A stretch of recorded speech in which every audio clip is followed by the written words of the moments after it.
You get what you deserve. I have a next-door neighbor. I'm in a semi-detached house in the UK, who moved in summer 2002. This is a mother and daughter. The daughter is significantly older than me and her mother is in her 90s now. They were moved to this area after receiving death threats where they were before.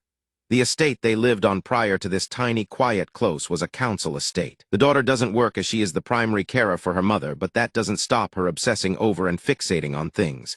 The death threats they received were from all the neighbors after this stupid woman accused everyone of benefit fraud. They all knew it was her because they acted better than everyone else. At first, when I heard the story, I thought, oh, how awful. How did they know it was her until she did the same right here? That's another story. This woman began fixating on us. I've always fed garden birds and hedgehogs to keep the numbers up around this area.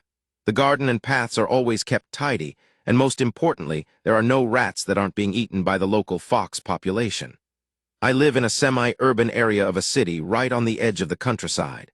So we do get foxes coming through, and they have always dealt well with any rats. Fast forward a few years ago, I started noticing all these red pellets scattered wildly all around the outside of their house.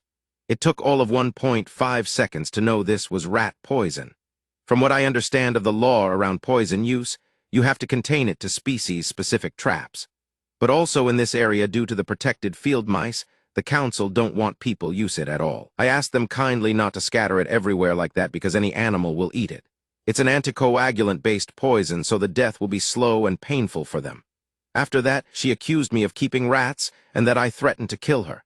I didn't. The police turned up and wanted to inspect the garden for these rats. The policewoman was gushing over the garden, which is tiny but immaculate. She was amazed at the sheer number of species of bird we have seen in this tiny postage stamp of garden. I reported her to the council regarding the use of poison in that careless way.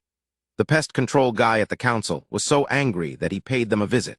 Since nothing came of this incident like my neighbors had hoped of, ever since then, she has been endlessly banging and slamming cupboard doors closed until 2 or 3 a.m. I'm not that bothered by it because they go out most days, or at least she does, to do shopping or take mother out, so I know I get time away from them, but it's annoying to be woken up with an almighty slam. Cut to my revenge to really piss her ass off after all the shit she has done, so much not listed here. I've decided to learn how to play the bagpipes without the practice chanter. I bought a set. If you know anything about them, it's that they don't always sound great when they are played well. So imagine T.